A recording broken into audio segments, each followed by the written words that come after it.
Толкова смели мечти никога не съм имал. Мечтата ми беше да взема кафяв колан като моя сенсей.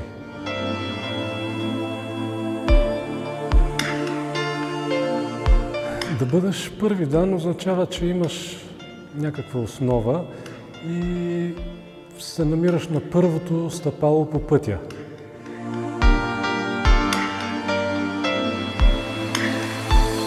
Шести дан означава, че си постигнал постоянство и търпение.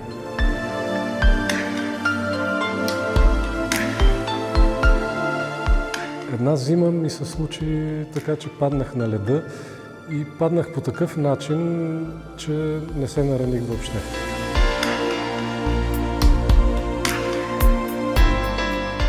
Днес в интернет има много информация, но човек трябва да има нивото, за да може да разпознае добрата информация от лошата информация.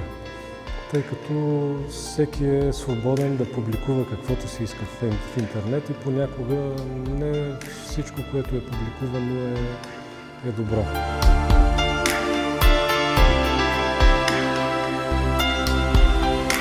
Човекът, от който съм получил най-много в карате, това е моят учител Като Сенсей. Това е човек, който е надскочил стандартите в карате, човек, който развива карате на едно много по-високо ниво и се надявам, че съм усвоил принципите на неговото карате и че ще мога да продължа това развитие.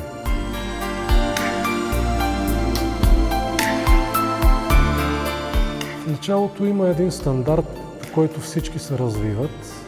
В един момент човек почва да развива своето карате. За да дойде този момент, трябва човек да има много стабилна основа, да разбира основите в карате, да разбира кихон, ката, комите. Ако наблюдаваме днешните състезатели по карате, можем да видим, че в изпълнението на една ката те всички са еднакви. Докато ако гледате стари майстори, дори да не виждате лицата им, всеки от тях се движи по някакъв индивидуален начин. Дори да изпълняват една и съща ката, всеки влага своя характер в тази ката.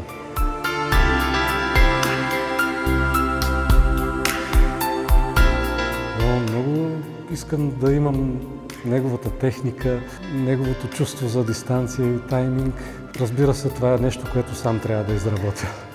И няма как да сме еднакви.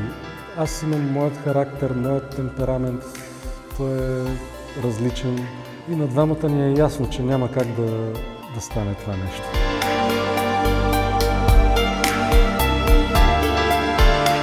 Надявам се, че дълги години ще мога още да се уча от Като Сенсей, тъй като и до ден днешен той ми помага много, винаги вижда слабите места в моята техника или характер и винаги ме поставя в такива ситуации, че да развивам нещо.